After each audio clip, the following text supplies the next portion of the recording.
Hello, everyone, and welcome to the Jeffrey Epstein Show. I'm your host, Bobbycapucci, and this is an episode of the evolution of the Epstein Chronicles. I'm not going to get long-winded with a monologue here, folks. This is a relatively long article, and it has to do with our good friend, Alan the Crypt Keeper Dershowitz. And the headline is, All Aboard the Lolita Express. Flight logs reveal the many trips Bill Clinton and Alan Dershowitz took on pedophile Jeffrey Epstein's private jet with anonymous women. And I read the article already, and it has very little to do with Bill Clinton. I think that's just more of a clickbait sort of title to get people to click on it.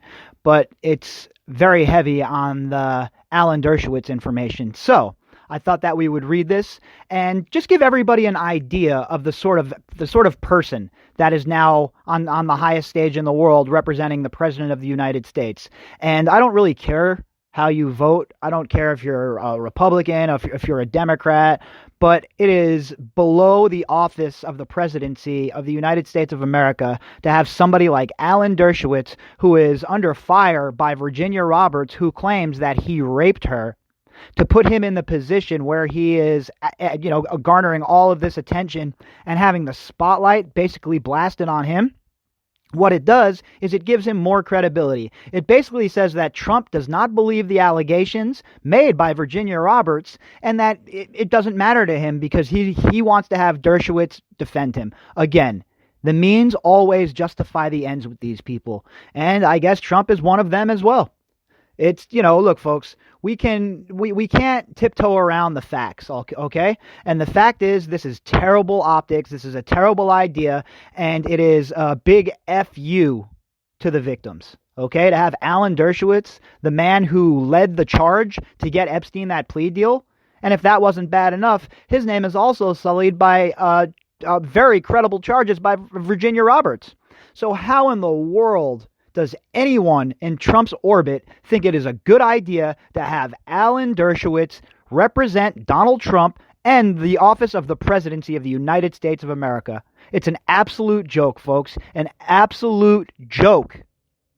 And it has nothing to do with, the left wing is trying to paint it out. No, that's not the case. Anyone who is not being biased, anybody who is looking at this from an independent standpoint, knows that this is wrong. This is not right. It is not good. And Trump should reevaluate because it's going to mar him going forward.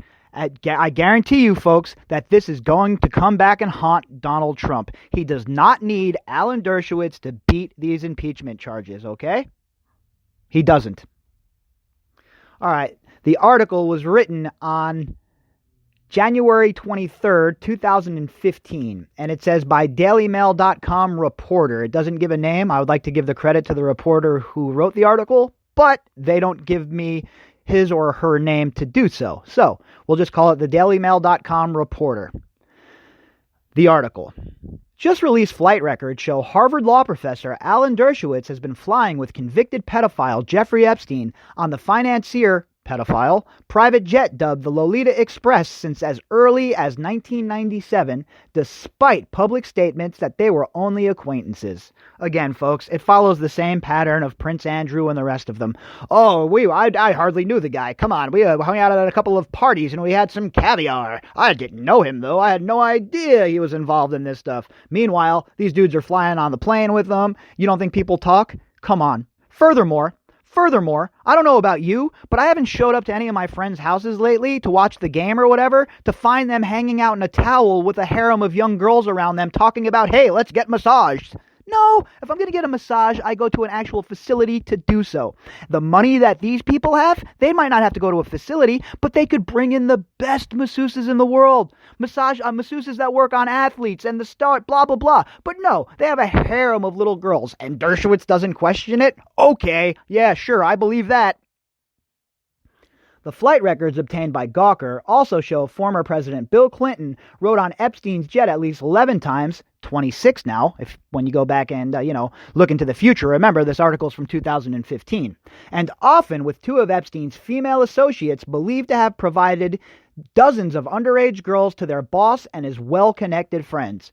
Again, folks, I'm not here to hatchet job Bill Clinton. I'm not a big fan of Bill Clinton, but at the same time, nobody has made any allegations so far that he was abusing girls in Epstein's trafficking ring. Now, we can all, look at the evidence, and the optics do not look good for Bill Clinton. There is no doubt about it. The optics do not look good for Bill Clinton. But until somebody mentions him in one of these court filings or in one of these batches of released documents, then we just have to go with the line of thinking that he enabled Jeffrey Epstein, okay? We definitely know that. But besides that, we don't know anything else, right? We don't know if Clinton what he was engaged in.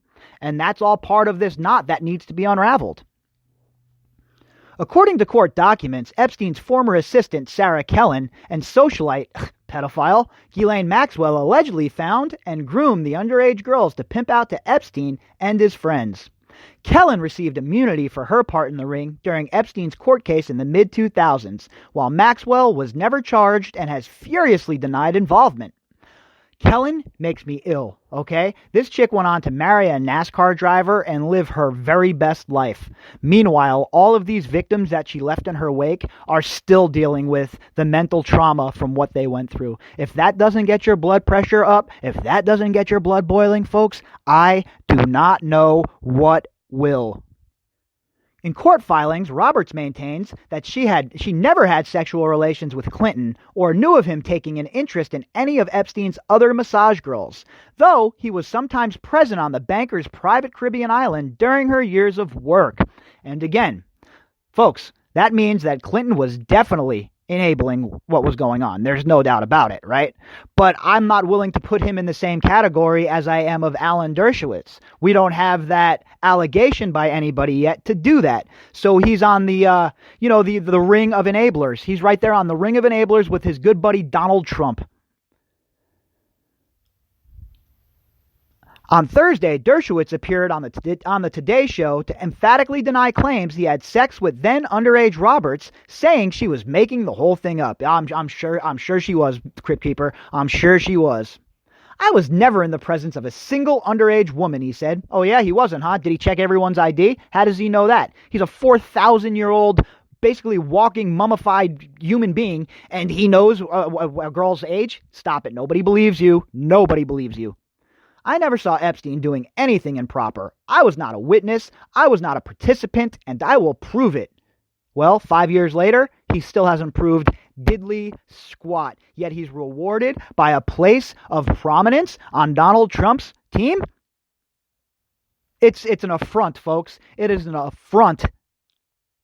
On Wednesday, Roberts lodged fresh documents in Florida detailing the alleged abuse she suffered at the Duke of York's hands, including how she had an orgy with him and 8 other young girls. Again, who were these other young girls? I would really like to hear from them.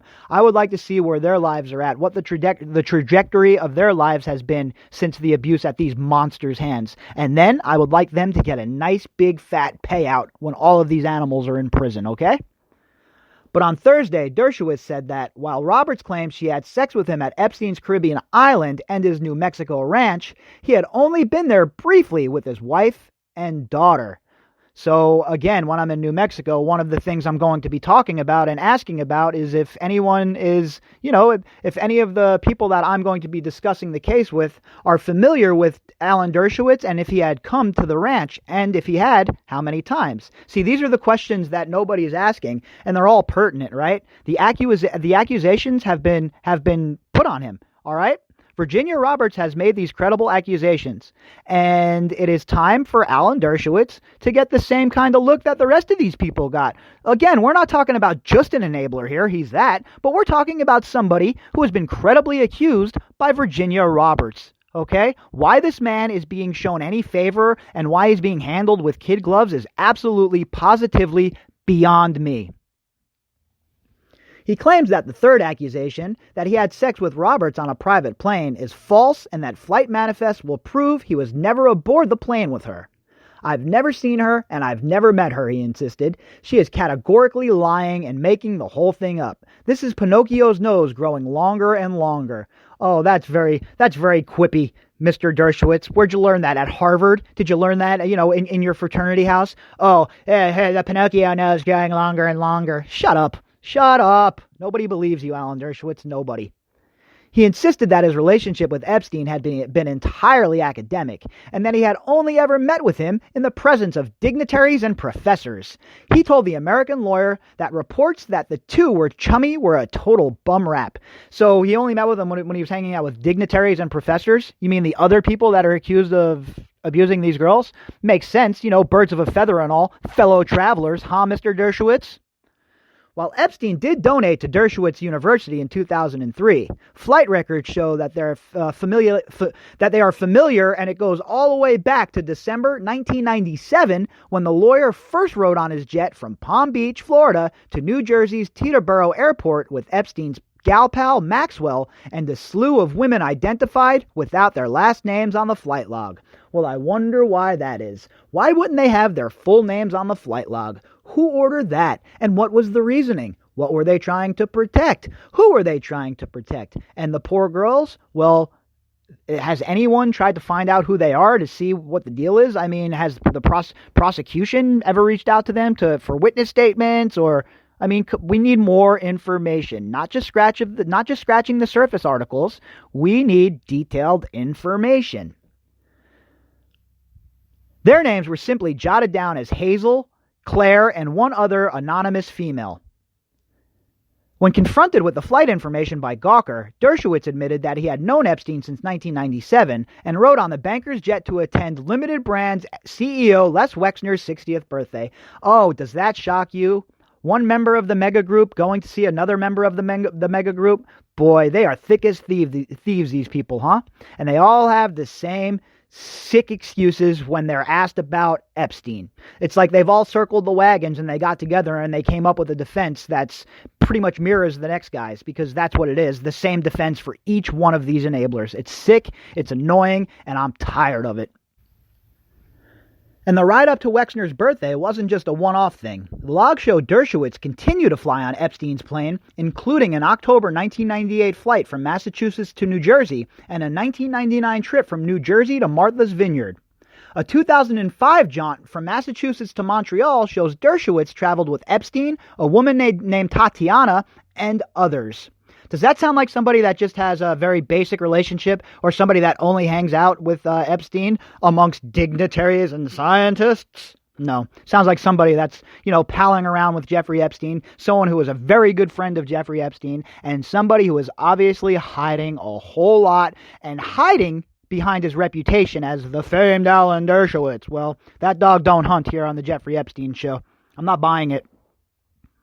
Despite telling Gawker that he has a very clear, unequivocal recollection of never being on a plane with young women, he has a hard time explaining who the single-name females are who scatter the flight logs. He said he doesn't know who Hazel or Claire were, and that Tatiana may have been a 20-something woman who was friends with Epstein's girlfriend, but that he never flew with her. What do you mean his girlfriend? What, Jeffrey Epstein's girlfriend? Who was that? Who was that? Eva Anderson? Dubin's wife? Because besides her and Ghislaine Maxwell and one other lady from way back in the day, we've never heard anything about Epstein being, locked up with a female. We've never heard anything like that. So what do they even mean, Epstein's girlfriend? Yeah, right. And he also finds it hard to explain why his wife doesn't appear to join him on the flights, who he publicly said accompanies him nearly everywhere in statements issued in the wake of the lawsuit. She travels with me all over. On occasion, she's working or travels separately. I travel with her almost all the time. Not all the time, he told Gawker. I have a very clear, unequivocal recollection that I was never on a plane with any young women, period. Yeah, right. The logs prove that you're on there with young women. Why are you lying about it? If you have nothing to hide, why is he lying about it? It should be noted, though, that flight records are kept by pilots mostly to keep time and could contain inaccuracy as to passengers. That's true. They definitely could. But Dershowitz so far has not come forward and disproved any of these claims. He's talked about it for 5 years, but he's shown zero proof, folks. Further discrediting Dershowitz's claim not to be close with Epstein is a Vanity Fair story from 2003 in which he says that he would stand by Epstein even if he filed for bankruptcy. Absolutely. I would be as interested in him as a friend if we had hamburgers on the boardwalk in Coney Island and talked about his ideas, he told the magazine. So that in his own words, Dershowitz is saying that him and Epstein, no matter what, would have been homies. They would have been friends if Epstein was broke or if Epstein had a pile of dough. And there you go. He had a pile of dough and they were friends. All right? Look, let's be honest, okay? Dershowitz was very, very close to Jeffrey Epstein, despite what he's saying. The evidence does not support Dershowitz's statements in this case. I am sorry. He responded to the Vanity Fair quote, telling Gawker, "He was a friend with whom I talked about ideas. We never discussed women or his social life." Well, that's easy to say. Nobody can prove differently, right? Nobody can say what you talked about in your private conversations. And that's not what this is about. Nice try to deflect, but that's not going to work on me. Why were you enabling him, Mr. Dershowitz? Why were you hanging out with him, giving him credibility, and letting him slide into the higher crust and upper end of society? Why were you doing that? Also revealed in the flight logs was the fact that former President Clinton rode on Epstein's jet at least 11 times between 2002 to 2004 and was sometimes accompanied by Maxwell and Kellen. No allegations have been leveled at Clinton. His name has been mentioned in the recent scandal because he vacationed on Epstein's private island during the years when the sex crimes were thought to have occurred. Roberts maintains that she never saw Clinton do anything wrong or even appear to know about the underage girls. That's significant, folks. That is a significant statement. If we believe Virginia Roberts, and I do, then we have to take her at her word for what she says about Bill Clinton, right? If we're not being biased and we leave all of that crap at the door, we leave our personal hatred of these people or dislike of these people at the door, we have to be fair with what we're doing here. And I have maintained that I try to be as fair as I possibly can be on this show.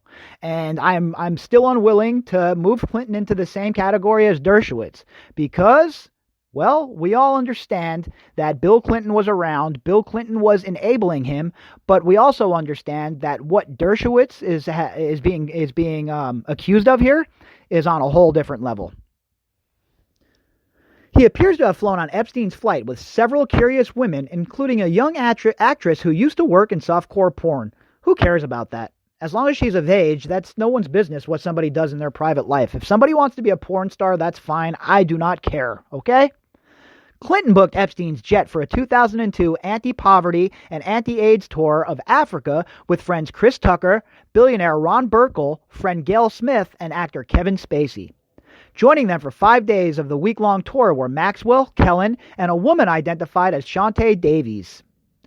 Davies is also one of some 160 women whose contact information he kept in a handful of cities across the world, all listed as masseuse. Though prosecutors believe some of the women on the list may have been underage prostitutes, again, that's not even a thing. How can you be underage and a prostitute? It makes me so mad when they write that. Davies was 23 at the time and has not been accused of any crime. Her LinkedIn page shows an expertise in Swedish massage. Well, we all know that Davies is now on record saying that she was also abused by Jeffrey Epstein. All right? So, again, another young woman who comes into Jeffrey Epstein's orbit thinking that she's going to get some benefit out of it and ends up with a lifelong of trauma after being abused by this man. Sickening. It's absolutely sickening. Davies has since achieved some success as an actress with a role on HBO's Enlightened, but previously worked as a lingerie model in a film produced by a softcore porn company. Oh, who cares? She refused to comment when asked by Gawker what she did on the Africa trip. I really am not interested in being slandered in the media for having known this person a time ago. Some of the things being said are not things I have information on, Davies said. At Davos on Thursday, Prince Andrew made his first public appearance and refused to discuss the claims. The palace previously issued a denial on Prince Andrew's behalf. It is emphatically denied that the Duke of York had any form of sexual contact or relationship with Virginia Roberts, a spokesperson said. The allegations made are false and without any foundation. Roberts called the denial false and hurtful to me. Good. And the denial of Prince Andrew is the biggest canned piece of junk I've ever seen in my life. And looking at back at this in retrospect now that we have 5 years of information that's come out on top of this, it just makes Buckingham Palace look even that more bad, right? Even that worse. They're just it was such a canned statement. It was like, there's no way that the prince could be involved in this. I'm sure they didn't investigate it or anything. Following her most recent filing, a Buckingham Palace spokesman added this week, "We have nothing to say in addition to our earlier comments on the issue." Roberts claims she had sex with the prince, a former friend of Epstein, in New York, London, and the U.S. Virgin Islands while she was a sex slave. While she was being sex trafficked, excuse me. Buckingham Palace has denied all allegations. In the documents, she said her lawyers had served a letter on the Duke last week requesting he answer questions, but he refused to accept it. She also described the alleged abuse in new and startling detail. She claimed Prince Andrew correctly guessed she was just 17 when he met her and how she was instructed to give him anything he wanted. His police bodyguards left her alone with him the first time they had sex, she said. That's significant in light of what we've heard now, the police, the logs, the security logs, and how they refused to release them. I think that little clip right there is very, very significant, folks, and I'm glad we stumbled across it. It is very significant to read that. The bodyguards left her alone with Andrew the first time that they had sex? Wow.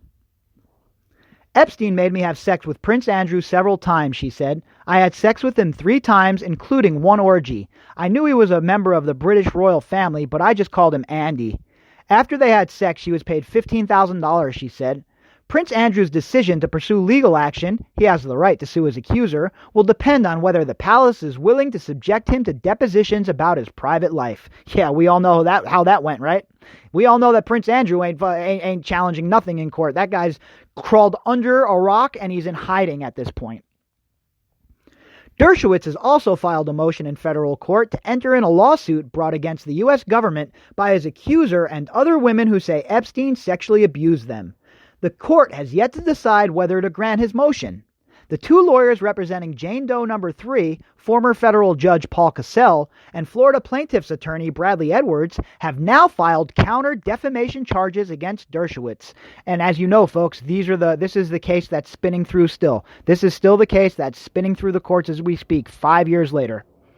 In an earlier article, he explained that this will subject them and their client to sworn depositions. If they repeat the charges under oath and if they are untrue, they will be subject to prosecution for perjury. In a previous statement to DailyMail.com, Mr. Cassell said that he and Mr. Edwards would not be responding to specific claims of indignation by anyone. We have been informed by Mr. Dershowitz's threats based on the factual allegations we have made in our recent filing, he said in a statement. We carefully investigate all of the allegations in our pleadings before presenting them. We would be pleased to consider any sworn testimony and documentary evidence Mr. Dershowitz would like to provide, which he contends would refute any of our allegations. Well, he hasn't done any of that. Mr. Dershowitz sure hasn't shown any of that stuff, right? What he's done is he's used the court to his advantage. He's made it's this long, drawn-out process, and he hoped that everyone would forget about it, that it would be on the back burner.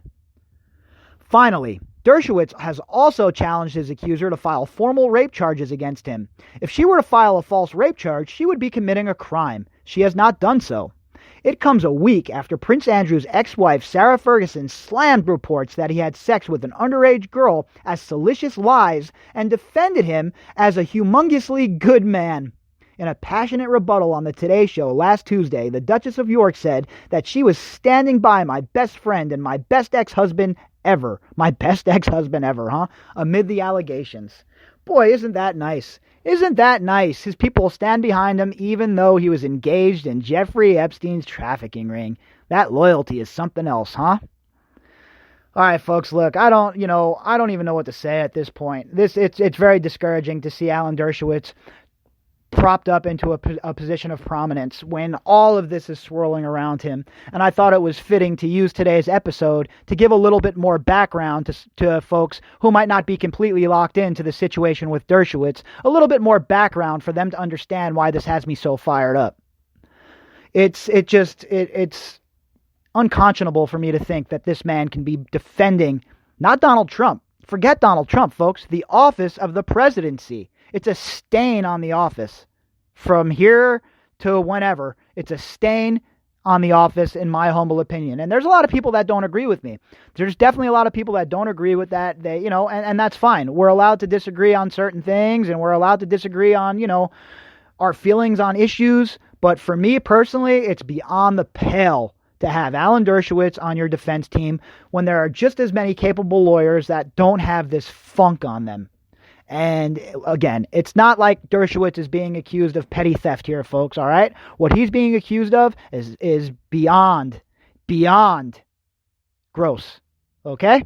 So that's where I stand with this whole entire Dershowitz thing, and it's made me agitated all day, so I figured this would be the perfect time for a little bit more background on the situation. All right, folks, I hope that you all enjoy your Friday night. I will be back later on with a daily drop, and then tomorrow, you know what? Tomorrow I had so much fun today. I guess I'll be back again tomorrow so we can do it all over again. If you'd like to get in contact with me, you can do that at bobbycapucci@protonmail.com. That's BOBBYCAPUCCI@protonmail.com. If you would like to help support the podcast, you can do that by clicking on the GoFundMe link inside of the description box.